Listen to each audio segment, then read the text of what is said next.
que la mayoría de nosotros esté pensando en dinero todo el tiempo. ¿Cuánto cuesta una cosa? ¿Cuánto cuesta otra? ¿Cuánto tengo que pagar?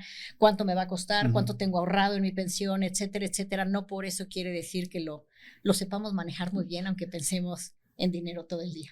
¿México es financieramente incluyente? No. No necesariamente el tener mayor inclusión financiera lleva a una mayor salud financiera. Nuestros papás compraban un crédito para un departamento, una casa. Nosotros, nuestra generación, pedimos crédito para un celular. Entre eso, el conocer y el cambiar, hay un abismo gigantesco y muchos nos caemos ahí.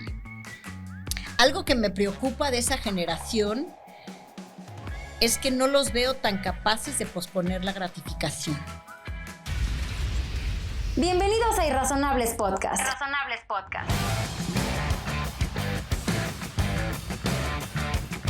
Para todos los irrazonables que quieren hacer la diferencia. Un espacio donde romperemos tu mente con las historias de las y los emprendedores que están cambiando las reglas del juego. Comenzamos. Gaby, muchísimas felicidades. Qué gusto tenerte por acá. Ay, pues el gusto es mío, Rulo. Padrísimo estar aquí de nuevo.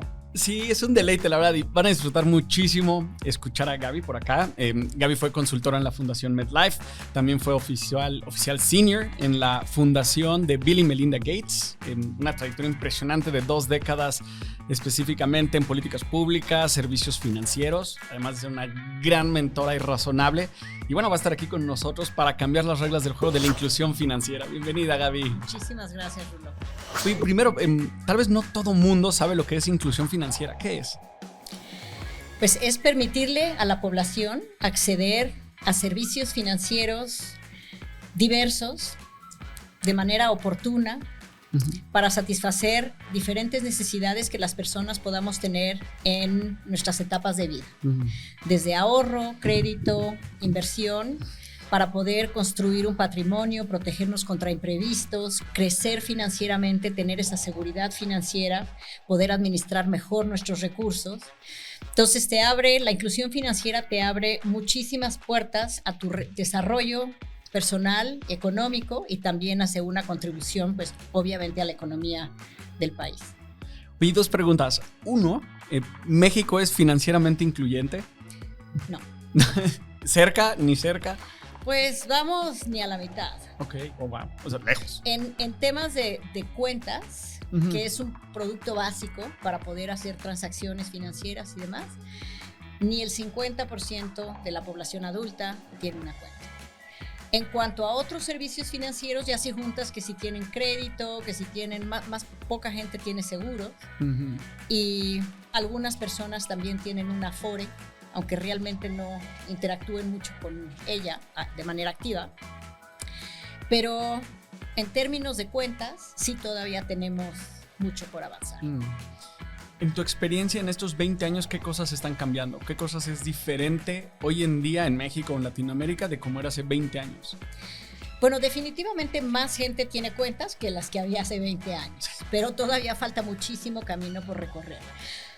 México ha adoptado reformas que han abierto más la puerta a esta inclusión financiera, bajando barreras de entrada para que la gente abra cuentas. Ahora se pueden abrir cuentas de una manera más sencilla, utilizando menos documentos de identificación que están por nivel de riesgo. O sea, si tienen movimientos con cierto tope, pueden abrir una cuenta solamente con una identificación, de manera muy sencilla. También esto ya se puede hacer de forma digital.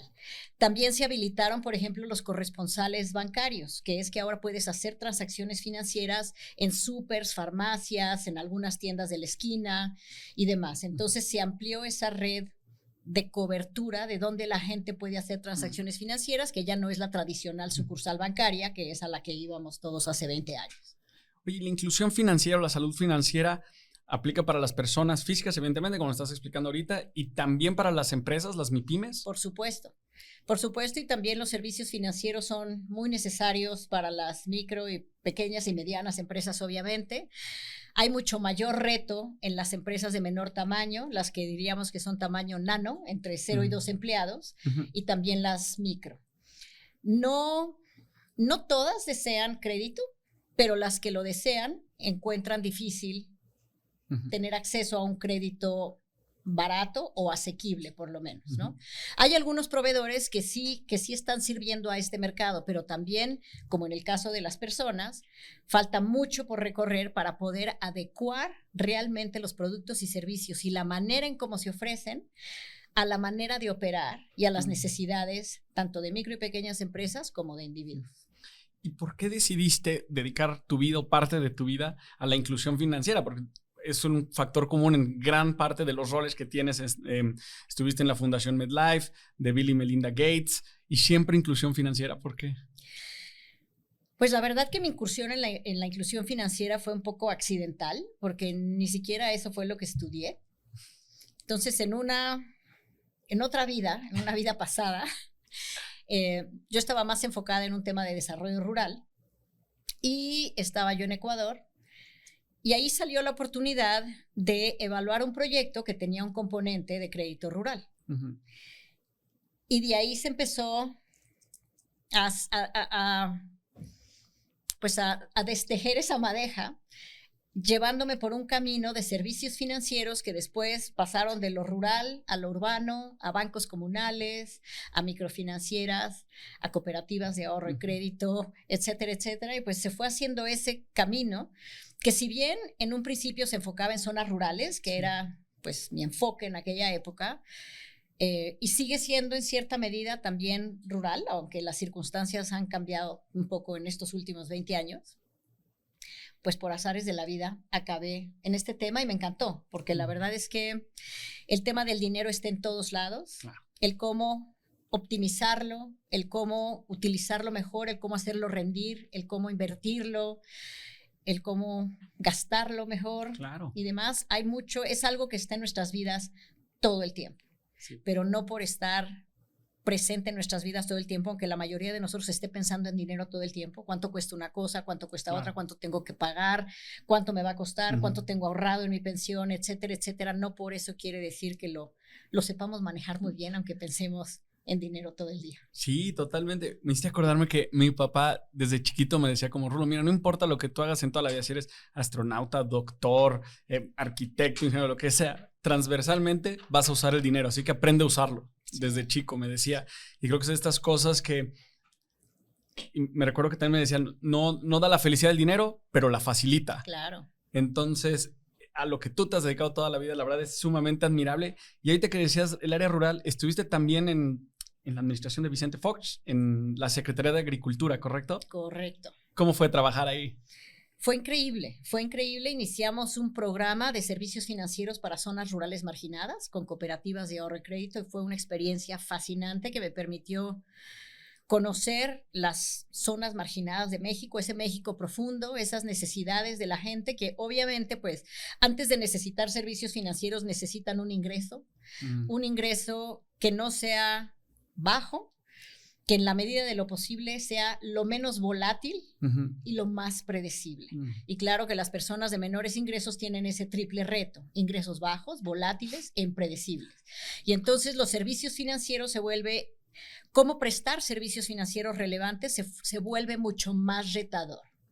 Y ahora con la tecnología pues hay algunos retos que se pueden abordar de una manera diferente a como se abordaban antes. Hace 20 años todo era presencial, en sucursal. Todavía hoy en gran medida sigue habiendo mucho de ese tipo de servicios, sobre todo para la población de menores ingresos y sobre todo para la rural, porque pues falta la tecnología, falta la conectividad y también faltan los puntos de servicio, los puntos de acceso en esas zonas.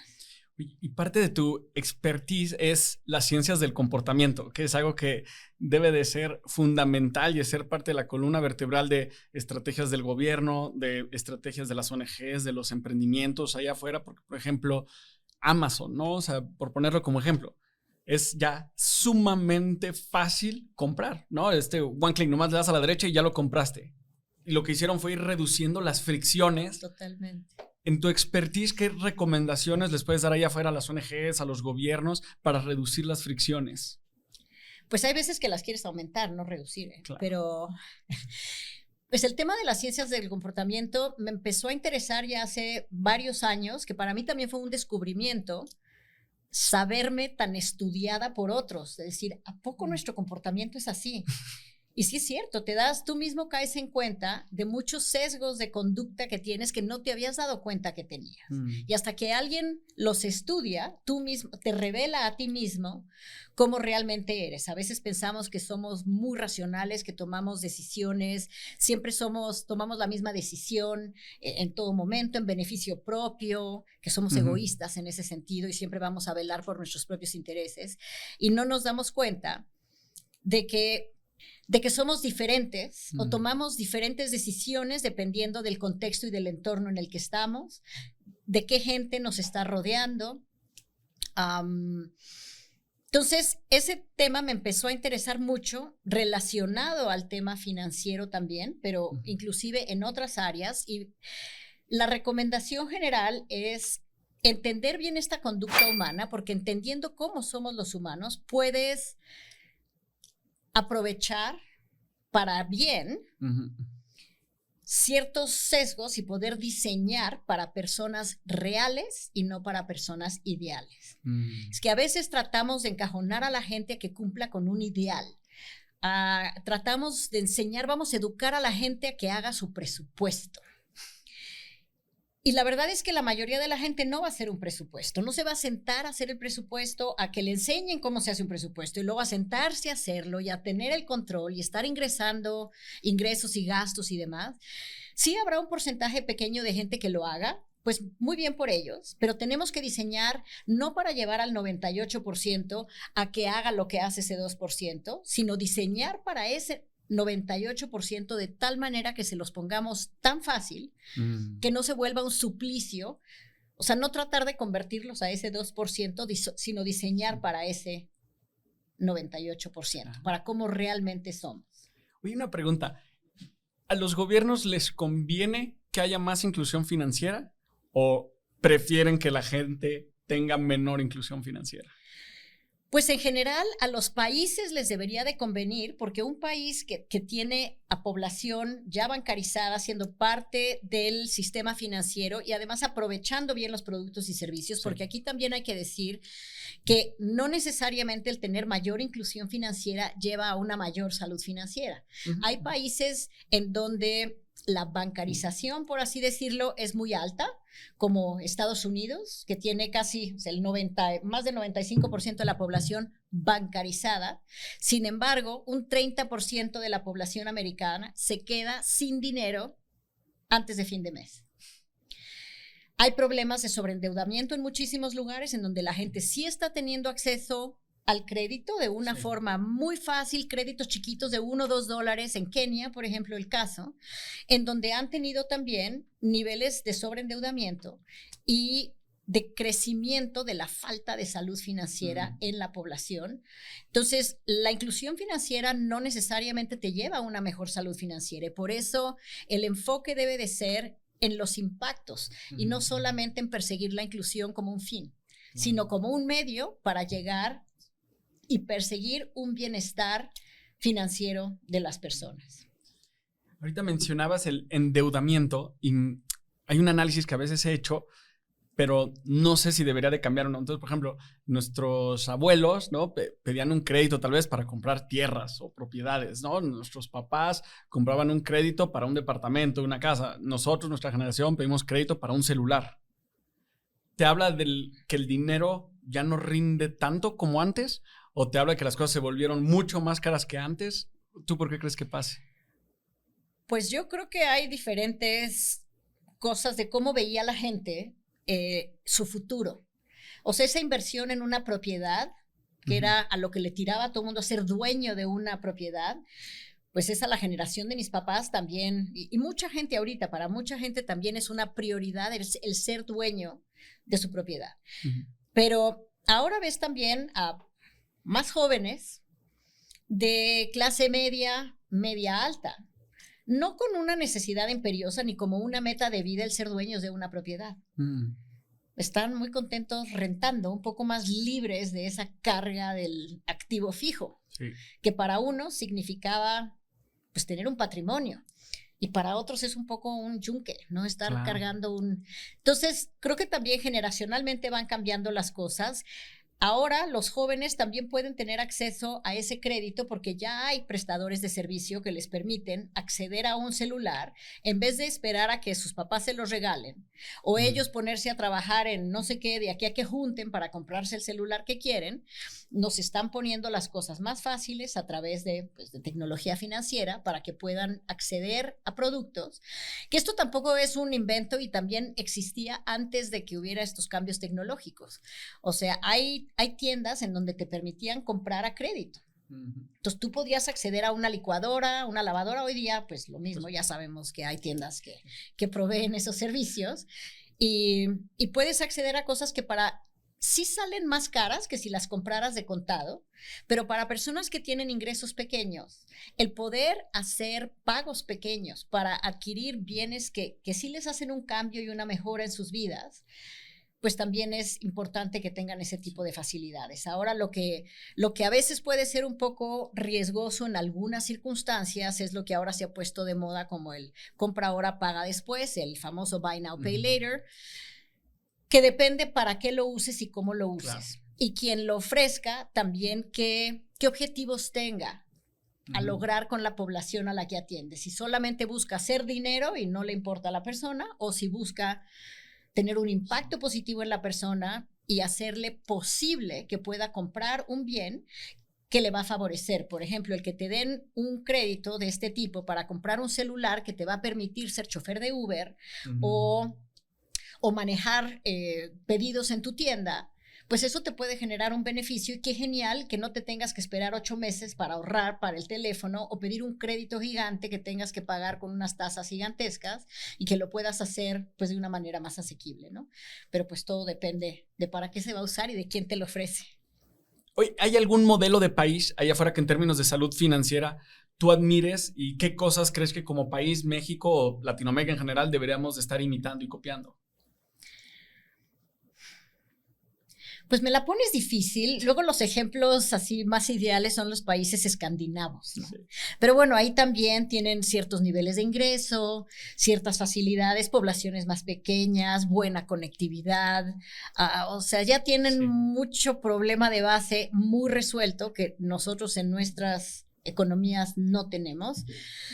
Hay países que han hecho cosas muy bien, que van por un muy buen camino. Digo, Kenia, como detonó el tema del dinero móvil y todo lo que hemos aprendido tantos países en torno a esas primeras experiencias de Kenia, claro, también han tenido sus problemas, pero mucha gente quiso emular, muchos países quisieron emular eso y no se pudo porque también los contextos son muy diferentes. Colombia ha hecho cosas muy bien también en términos de infraestructura, de corresponsales. Brasil también en temas de facilitar el acceso a servicios financieros y también tener esta infraestructura. Y bueno, China no se diga que ahora pues ya todo el mundo pagando con código QR y demás. Te piden dinero en la esquina y te ponen el celular con el código. Te ponen el celular para que pagues. Entonces te lo ponen muy... pues allí la verdad es que todo este tema de medir los impactos de esta inclusión financiera en el bienestar de la gente es una cosa relativamente nueva. No muchos lugares lo han hecho, no muchas instituciones lo han hecho. En Australia un banco lo hizo bien con modelo de negocio y demás. Entonces ese es un ejemplo a seguir. En Estados Unidos ha habido algunos ejemplos en ese tema y esto de la salud financiera todavía no permea como quisiéramos que permeara. La inclusión financiera sí, la inclusión financiera se posicionó ya en muchísimos países como un tema de política pública a seguir, pero también ya hemos visto que no es suficiente, necesaria pero no suficiente para lograr una salud financiera. Y para poder poner este tema de salud financiera sobre la mesa, pues sí se necesitan todavía hacer bastantes más cosas, empezando con poder medirla, con poder saber qué es lo que estamos persiguiendo y cómo podemos facilitar que esa salud financiera de las personas en general, de empleados y de micro y pequeñas empresas pueda lograrse eventualmente. O sea, sí estamos haciendo la luchita de irnos por allí, de lograr eso, ¿no? Los centennials hoy en día, ¿qué consejos les podrías dar allá afuera para que puedan tener una buena salud financiera? Pues ahora que están empezando sus vidas financieras, poner con una regla muy básica ahorita, porque varios de ellos todavía siguen viviendo en sus casas. Entonces, los que sí están trabajando, en teoría, algunos podrían estar ahorrando más de lo que van a poder ahorrar quizás a futuro cuando ya tengan familias propias y gastos de otro tipo. Entonces, ahora podrían dividir su presupuesto, su ingreso que tengan, en una fórmula que podríamos decir que sería el 50-25-25. 50% para tus gastos básicos, que si vives en tu casa a lo mejor no pagas comida, no pagas renta, o a lo mejor contribuyes un poco al gasto de la familia, pero pues de ahí vendría, de ese 50%. Ahorras un 25%. Y otro 25%, pues eres joven a final de cuentas, ese otro 25% es pues para tus salidas sociales, salir con tus amigos, convivir y demás. Esas partes pueden ser un poco fungibles, me sobró tantito aquí, me faltó tantito acá, pero si más o menos sigues eso como guía, y esa cuarta parte que sería tu ahorro, o ese 50% que sería tu gasto, lo divides entre 4 semanas, dices, pues mi tope de gasto de cada semana tiene que ser de tanto. Y por lo menos ya tienes ese límite. Algunas semanas a lo mejor te pasas y otras no. Pero cuando no tienes ningún punto de referencia, no sabes ni cuánto ahorrar, tienes dinero en la bolsa, pues es más fácil gastarlo y no tener y perder el control, ¿no? Entonces, algo súper sencillito es claro. Eso, y tan pronto empiecen a trabajar también, empezar a conseguir alguna forma de invertir. Pueden invertir un poquito en instrumentos de mayor riesgo. Ahorita ya hay muchas oportunidades para que ellos puedan saber en dónde pudieran llegar a invertir. Y si no, pues como mínimo, si no sabes qué hacer con el dinero y en vez de tenerlo sentado en la casa, pues lo metes a una cuenta de CETES directo, aquí haciendo el comercial. Ahorita están buenísimos los CETES, están muy bien los intereses. Puedes abrir tu cuenta a partir de 100 pesos. Es de los productos más accesibles. Y por mientras que decides qué hacer, pues no lo tienes sentado y no lo tienes ahí a la mano para la tentación. Sí, que sutilmente una mano invisible no te robe el 8% al año, ¿no? La inflación. Y ese instrumento, como no tiene tarjeta de débito, tampoco lo puedes ir a sacar así de facilito. O sea, sí lo puedes sacar, pero ya necesita hacer el trámite de pásenmelo a mi cuenta y luego me lo... ¿Qué es lo que decía hace rato? Incrementas las fricciones. Ahí incrementas fricción, ahí es donde conviene, exactamente. ¿Por qué crees que en la escuela no enseñan sobre finanzas, manejo de dinero, salud financiera? Siento que es una materia que deberían dar en primero de primaria, luego repetírtela en tercero, luego en sexto, secundario. Mira, prepa. Es que hay tantos temas que se pelean por meterse al currículum escolar. Se cree que podríamos resolver el problema en cuanto a servicios financieros se refiere, dando educación financiera. A todo mundo le encanta el tema de educación financiera, pero en donde sí se han hecho evaluaciones del impacto de la educación financiera, en algunos casos ha habido algunos impactos positivos, en muchísimos casos, pues literalmente no han cambiado la conducta. Entonces, pues han tirado dinero a la basura, a lo mejor sí sirvió como cultura general, pero no sirvió para un cambio de comportamiento. No sirvió para que la gente no se endeudara de más, no sirvió para que la gente ahorrara más, no sirvió para que la gente metiera más dinero a su pensión. Entonces, entre el tener conocimiento de algo y tomar una acción al respecto, o sea, el cambio de comportamiento, entre eso, el conocer y el cambiar, hay un abismo gigantesco y muchos nos caemos ahí. La gente que fuma, el saber que fumar es malo, pues sí saben, pero siguen fumando. La comida chatarra, pues no es buena y demás, pero pues la papita nos encanta. No es que no sepas que lo debes hacer, también sabes que tienes que hacer ejercicio, también sabes que tienes que hacer muchísimas cosas que el saberlo no cambia tu comportamiento. Entonces, aquí lo que hablamos, cuando hablamos en ciencias del comportamiento y en temas financieros es cómo se la pones fácil a la persona, porque el yo quererte educar a ti, el yo como institución financiera de voy a educar a la gente para que la gente entonces ya sepa cómo usar mis productos.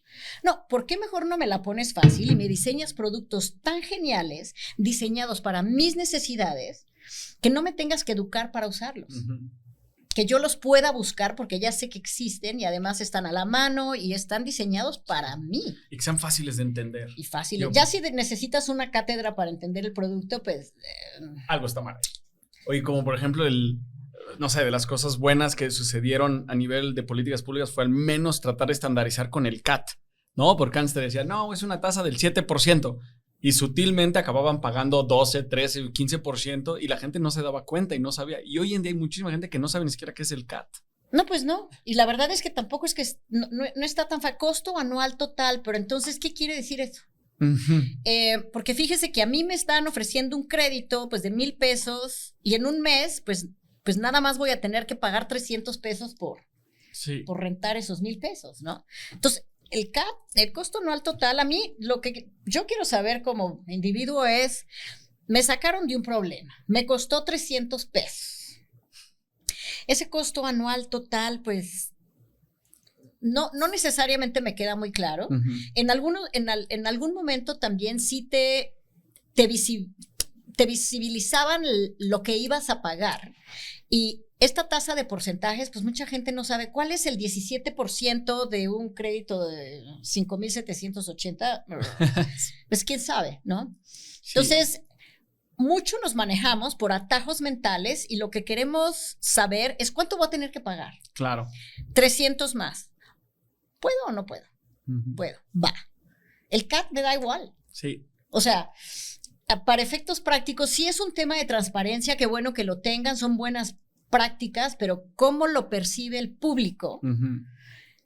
Muchas veces todas estas prácticas de transparencia no están diseñadas para que el público las entienda intuitivamente, súper fácil. Es un estado de cuenta bancario y pues sí cumple con requisitos de transparencia, pero tiene tantas cosas y tanta información y tantos rubros que no necesariamente sabes qué es lo que te está diciendo, qué es lo que tienes que hacer, ¿no? Sí, y ahorita siento que ya son las instituciones financieras más nobles al respecto. No quiero decir súper nobles, más nobles, pero me acuerdo una vez que tenía 18 años y yo ya tenía una tarjeta, pero en esas, ya sabes qué pasa si no pagas anualidad 1 año o 2 años y saqué una con un banco, no voy a decir el nombre, y me mandaban los estados de cuenta y no los entendía. Y le dije, oye, perdón, pero estudié finanzas, trabajé 3 años en una casa de bolsa en el área de análisis de riesgo y no lo entiendo. De verdad, ni es poco ético que lo hagan y la acabé cancelando. Y luego después, como 1 año después, un amigo me enseñó como 3 años después me enseñó su estado de cuenta y era muy diferente. Sí. No, y aquí también el regulador empezó a poner, o sea, estas mejores prácticas de cómo tiene que divulgarse la información. Pero también la manera en la que se divulga no necesariamente te permite tomar una acción fácilmente. A veces te ponen el monto mínimo y monto mínimo para no pagar intereses y saldo al corte y saldo actual. Y entonces, ¿cuál? O sea, no es evidente para mucha gente cuál es el que tienes que pagar. Si pues el mínimo, pero no necesariamente sabes bien cómo hacerlo. Y había un banco que hasta fue muy exhibido porque decía, tu pago actual para no ganar intereses, y sí te estaba cobrando intereses. Ya asumía que debías los intereses del mes pasado. Es una locura cómo esconden información. Pues sí, ahí es el papel del regulador, porque entonces a la hora de que quieren educarte a ti financieramente, claro, te puedes empoderar y todo, puedes irte a quejar, pero realmente eso no debería de estar sucediendo. Eso debería de ser papel del regulador que tú estás confiando en que te proteja. O sea, es como decir, los vamos a educar sobre las vacunas para que entonces ustedes escojan qué vacunas se ponen. Pues no, o sea, a mí no me pongan toda la responsabilidad de todo. Por eso tiene que haber un órgano regulador que sepa y que decida qué tipo de cosas son buenas para mí. Y entonces, pues yo ya voy y que me pongan la que ya dijeron que era la buena, ¿no? ¿Y cómo llegaste a la fundación de Bill Gates y Melinda Gates? Pues estaba, en la Secretaría de Agricultura en ese momento y pues literalmente me buscó un reclutador de la fundación y en ese momento pues yo estaba muy contenta con mi vida en la Zagarpa. Yo dije, porque pues sí suena pues bien glamuroso, ¿no? O sea, decir pues sí, pero no es nada más un trabajo. O sea, para mí tiene muchas implicaciones cuando te ofrecen una oferta laboral en un lugar que puede ser muy atractiva, pero es cámbiate de país. ¿Qué implica eso? Pues cámbiate de casa, deja tus amigos, o sea, es toda tu vida que conoces, ciérrala, déjala, vete a perseguir una aventura. Y claro que pues si tienes familia y demás, pues ya no es, o sea, también tiene otras implicaciones y complicaciones y demás, ¿no? Entonces, pues dije, lo voy a pensar. Y posteriormente me volvieron a hacer otra invitación, pero bueno, ya la primera pildorita ya un poco digerida, después dices, bueno, pues a lo mejor sí podría ser, o sea, es una oportunidad que tampoco que te la ofrecen todos los días, ¿no? Sí, claro. Y también una gran oportunidad. Entonces ya agarras el valor y dices, me la aviento, va. ¿A dónde te fuiste? A Seattle. Yo nunca había estado en Seattle en mi vida. O sea, clima diferente, todo diferente. Mi hijo de 8 años y yo, y ya.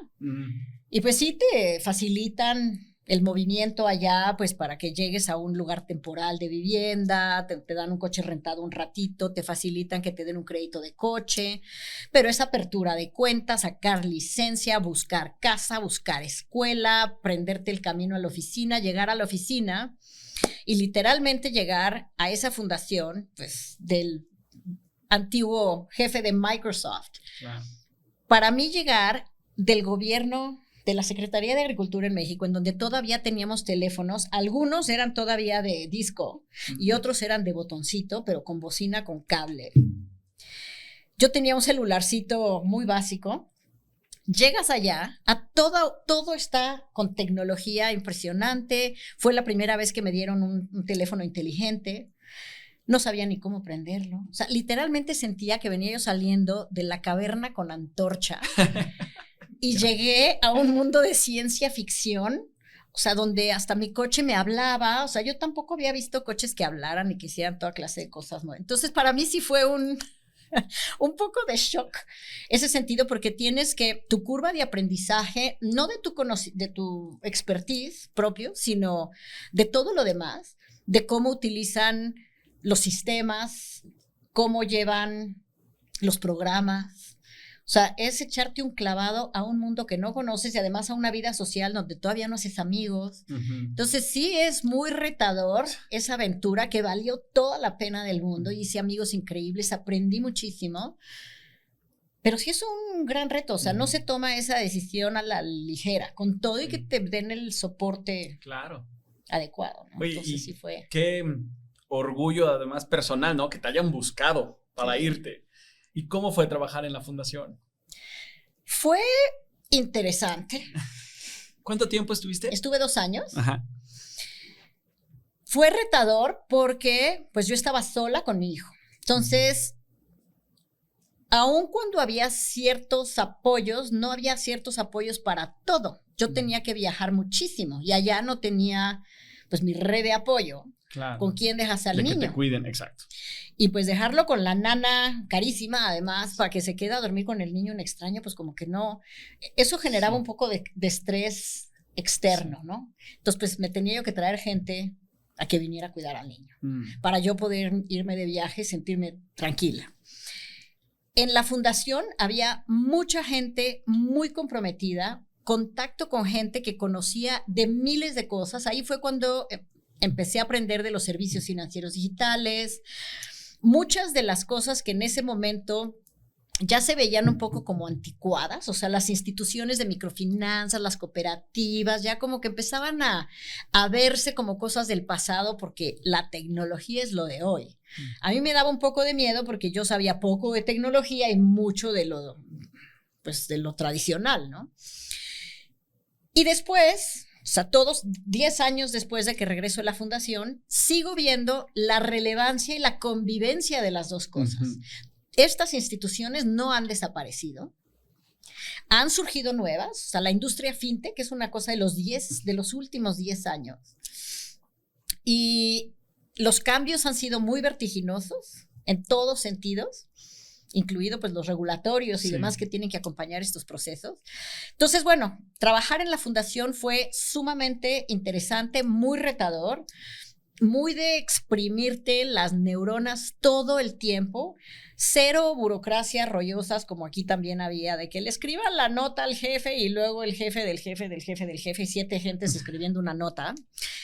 Aquí no había esas ineficiencias y aquí tampoco había quien te sacara la fotocopia, o sea, todo lo tenías que hacer tú, entonces tenías que ser muy organizado en tu tiempo, en tus cosas, llevabas muchos proyectos en diferentes países y además ocupándote del resto de tu vida. Entonces, eso sí lo encontré muy retador, muy pesado, sí, la verdad, no, para serte sincera, estresante, porque no tenía yo ese apoyo Pero bueno, de que se puede, se puede. No, y lo hiciste súper bien. Y luego te sientes Wonder Woman, pero Eres.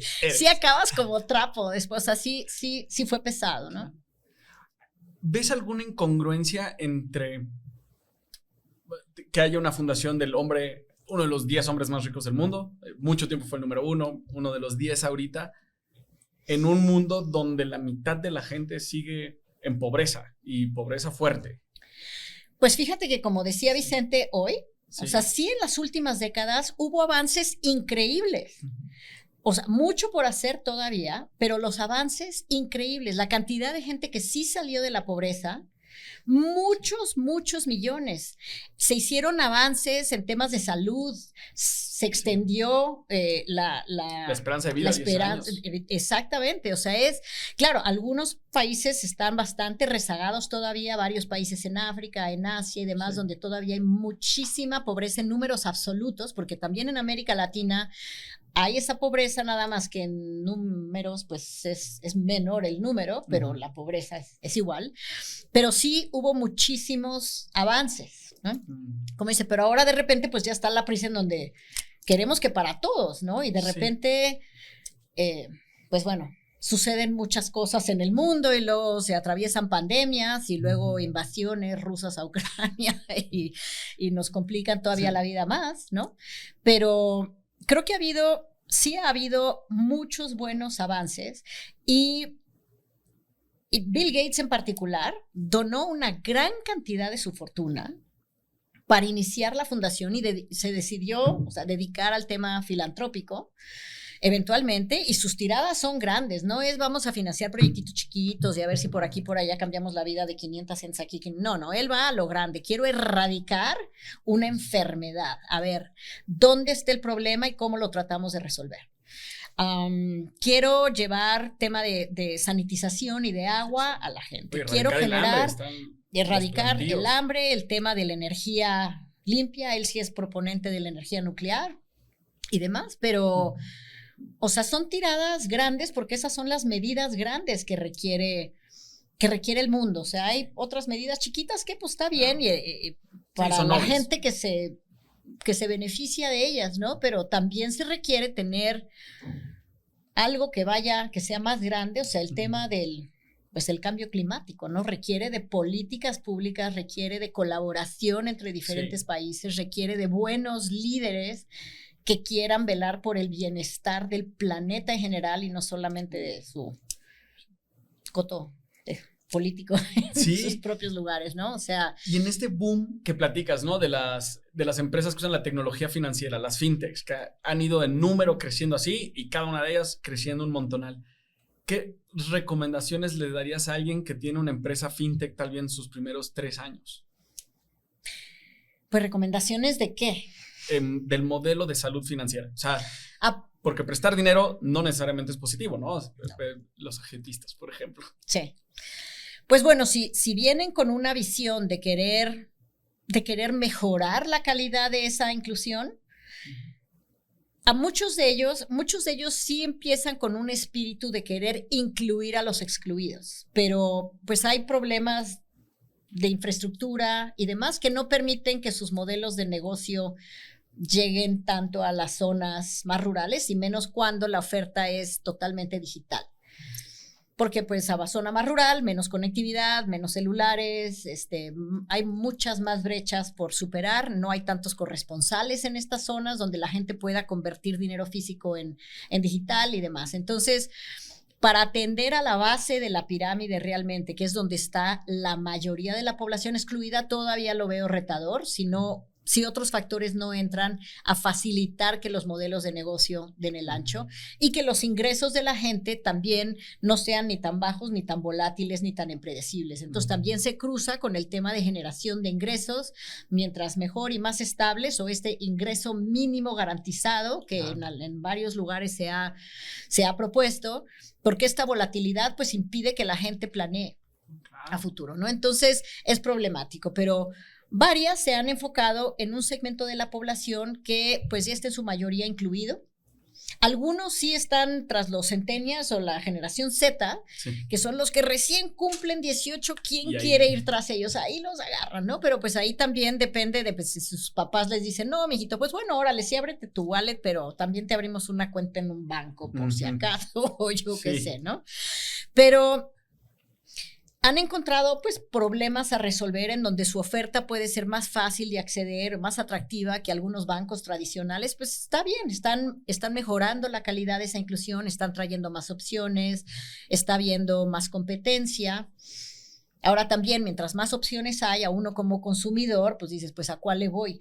¿Quién me va a hacer la curaduría de tantas billeteras digitales que ya hay en el mercado? ¿Cuál es la buena? Y si hay algunos canales de YouTube en donde te hacen comparativos entre una y la otra, pero entre 30. Sí. Ya es como el efecto Netflix, te das más tiempo decidiendo, ¿no? Y casi que como que quieres, y ni siquiera te vayas tan lejos, inclusive con las Afores, que son mucho menos, ¿a cuál le vas? Pues lo que quieres es que algún buen amigo confiable te diga, mira, métete a esta porque esta es la mejor.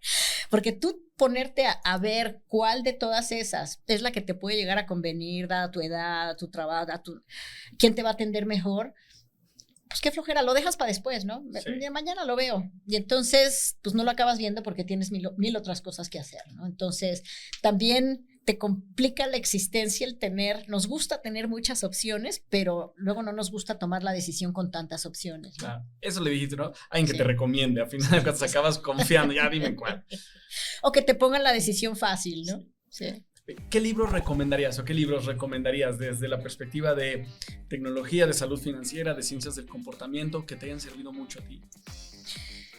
Pues mira, a mí en temas de ciencias del comportamiento, me gusta en general los libros de Dan Ariely, tiene varios libros que me gustan mucho.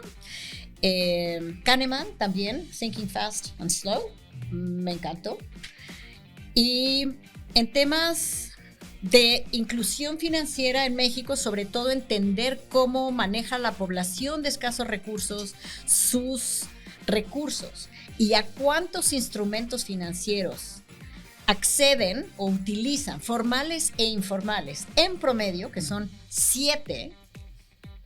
La mayoría de la clase media no usa 7 instrumentos y muchas personas en la base de la pirámide en promedio utilizan 7 instrumentos financieros. Recomendaría que leyeran los diarios financieros que se hicieron para México.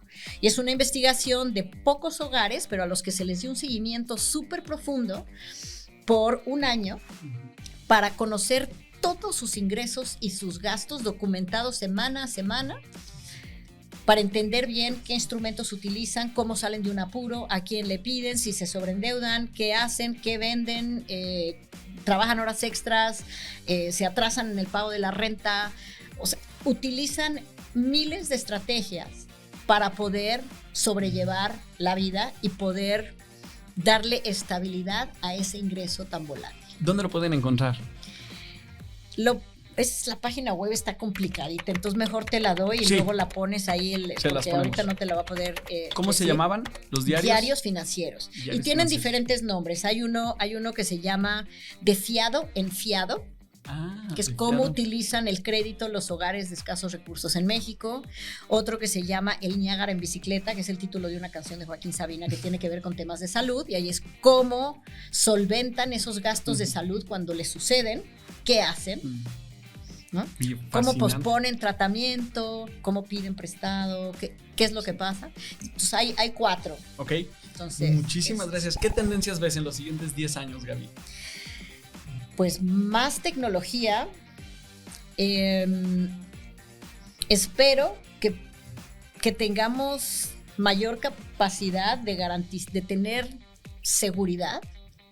El tema de la ciberseguridad es un tema importante, el tema de la protección de los datos personales.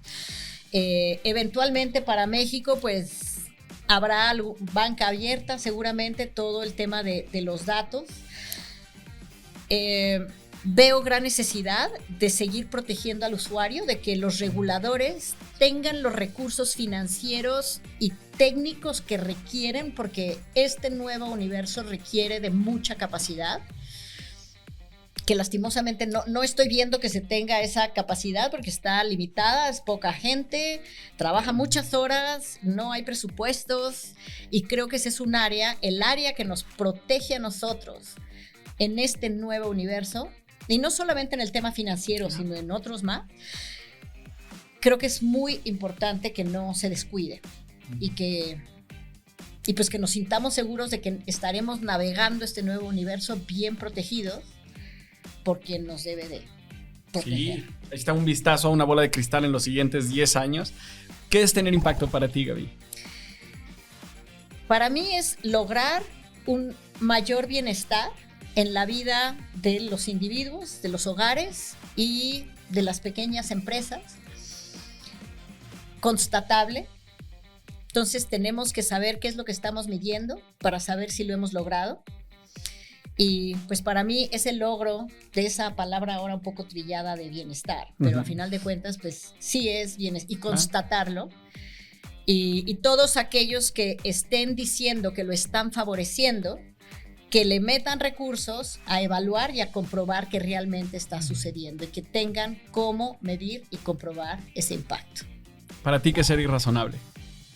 Ser irrazonable en este contexto del Instituto Irrazonable también y de ustedes, para mí es tratar de buscar opciones, tratar de buscar soluciones haciendo cosas de una forma diferente, porque si tratamos de resolver el problema de la misma forma que no lo resuelven, pues no vamos a tener el mismo resultado, ¿no? Entonces es atreverte a ir por ese camino que nadie ha ido o que pocos han ido y abrir brecha y pues jugártela.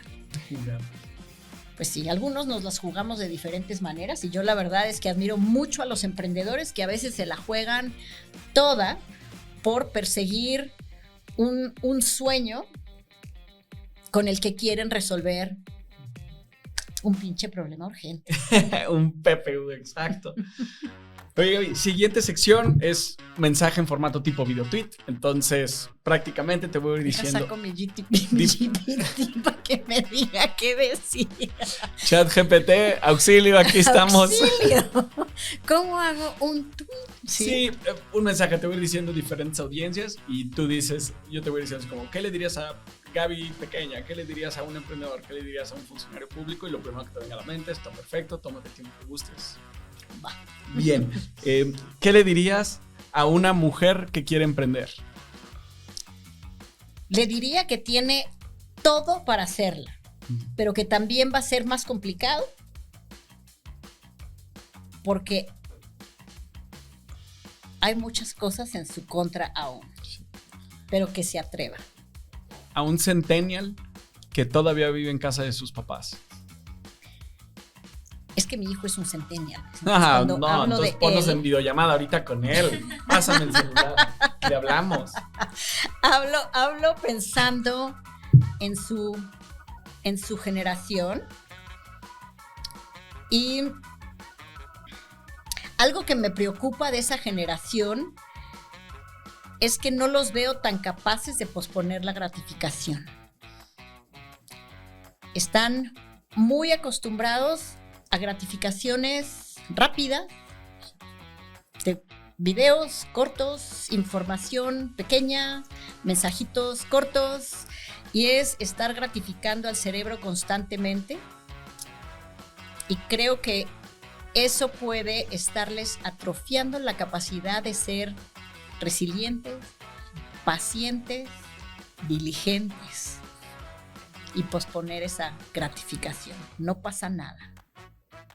Ahí debería de acabar el episodio, de orar con ese mensaje. Aparte, esa generación tiene lo que tú acabas de escribir y tendrán que recordar que todas las cosas en este mundo que valen la pena llevan tiempo. Construir un matrimonio lleva tiempo, hacer una empresa lleva tiempo, enamorarse lleva tiempo. Pero ya es otra cosa. Ya. O sea, su mundo es otro. Es literalmente otro. Es un mundo que, bueno, yo todavía entiendo menos que tú, que estás más cerca, pero inclusive tú estás lejos de lo que es esa generación, de lo que a esa generación le importa, por ejemplo, su salud mental. O sea, sí está siendo un tema la salud mental, porque ya también están enfrentando temas de salud mental, pero entonces ya se volvió algo que cuidan. Sí. Su relacionamiento a través de medios digitales, el porcentaje de relacionamiento que ahora toma lugar a través de medios digitales versus presencial es completamente diferente a hace 20 años, claro. Donde para nosotros banca móvil era banca en caballo, en moto, en bicicleta o en coche. Esa era la banca móvil, llevar el servicio a las comunidades. Y eso en 20 años, o sea, de que mi hijo nació, porque yo me lo llevaba a todas las comunidades de chiquito, ahorita es otro planeta. Sí. ¿Qué le dirías a Gaby de 7 años? Que no se tomara la vida tan en serio. Oye, parece que ya se lo mandaste porque ahora comes chinches, barbacoa de zorrillo, gente ha probado. Siempre comí cosas porque mi papá desde chiquita me exponía a ver, te traje hormigas culonas de Colombia. ¿Yo qué es eso? Pues son unas hormigas, pues culonas. Culonas. Y así se comían como cacahuates. Va. Y yo todo lo que mi papá me decía que estaba bien comer, era tal mi confianza a lo que él me proponía que todo comía. Entonces, de alguna forma, él me expuso a que, pues si alguien más se lo come, pues ¿por qué tú no? Oye, ahora última sección. ¿Qué prefieres si lo primero que te venga a la mente, qué prefieres, café o té? Té. ¿Fintech o banca tradicional? Pues fintech. ¿Home office u oficina? Home office. ¿Ciudad o playa? Ciudad. ¿Perros o gatos? Perros. ¿Vino o cerveza? Vino. ¿Trekking o kayaking? Ya me agarraste. Los dos. Bien, se vale. ¿Estudiar maestría o no? Sí. ¿Trabajo colaborativo o individual? Los dos. Oye, pues lo logramos, Gaby. Muchísimas gracias. Eres lindísima, qué linda. Muchas gracias. Esto fue Irrazonables Podcast, para inquietos que estamos cambiando las reglas del juego.